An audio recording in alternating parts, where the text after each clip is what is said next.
selamat pagi. Berjumpa lagi dengan Pak Toto. Semangat pagi, namo buddhaya. Gimana kabar anak Bapak di rumah?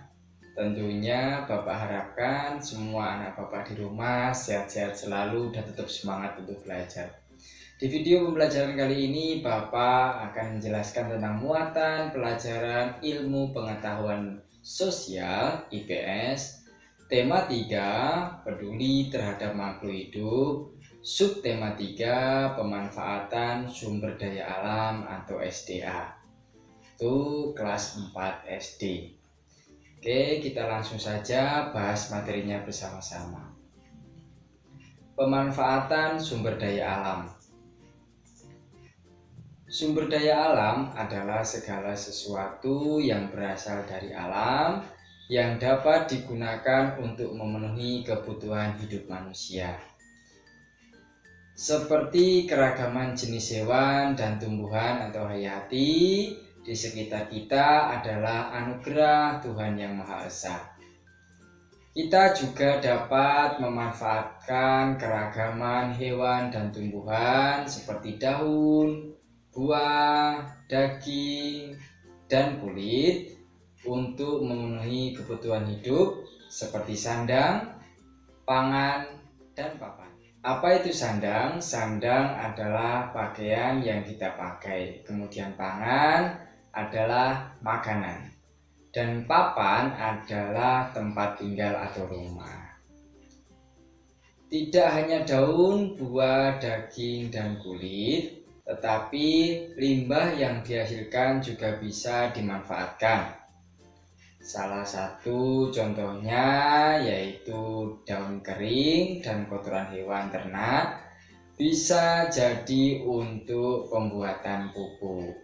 Nah, kemudian keuntungan merawat hewan dan tumbuhan.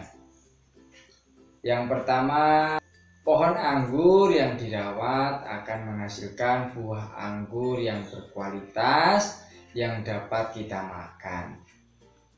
Jadi segala tumbuhan, tidak hanya buah anggur saja, baik itu buah mangga, pohon buah apel, buah semangka, dan lain sebagainya.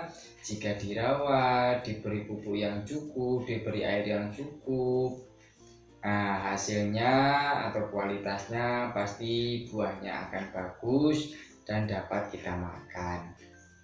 Kemudian contoh yang kedua yaitu sapi. Sapi yang dirawat dengan baik akan menghasilkan daging, susu, dan kulit yang berkualitas tinggi, serta dapat diolah menjadi bahan makanan. Nah, dengan merawat hewan dan tumbuhan berarti kita telah mencintai lingkungan serta melestarikannya. Kemudian bagaimana cara pelestarian sumber daya alam? Tuhan menciptakan sumber daya alam agar dapat dimanfaatkan oleh manusia. Manusia harus menjaga dan melestarikan sumber daya alam tersebut. Ada banyak cara yang dapat dilakukan untuk menjaga keseimbangan dan kelestarian sumber daya alam. Nah, berikut adalah cara yang dapat dilakukan untuk menjaga kelestarian hewan dan tumbuhan. Yang pertama yaitu merawat hewan dengan baik agar tidak terganggu kenyamanan orang lain. Seperti Taman Nasional Ujung Kulon, ini merupakan contoh tempat pelestarian hewan badak. Nah, contoh-contoh seperti ini, seperti Taman Nasional Ujung Kulon ini merupakan cara agar menjaga kelestarian hewan supaya tidak terjadi kepunahan. Ya. Yang kedua, memanfaatkan tumbuhan dengan tetap menjaga kelestarian lingkungan. Seperti apa contohnya? Yaitu seperti cagar alam. Cagar alam ini adalah tempat perlindungan dan budidaya tumbuhan langka. Yang ketiga, menghemat penggunaan benda yang terbuat dari tumbuhan. seperti kertas dan tisu. Jadi anak-anak di rumah jadi hemat-hemat kertas, hemat-hemat tisu, jangan berlebihan dalam pemakaian.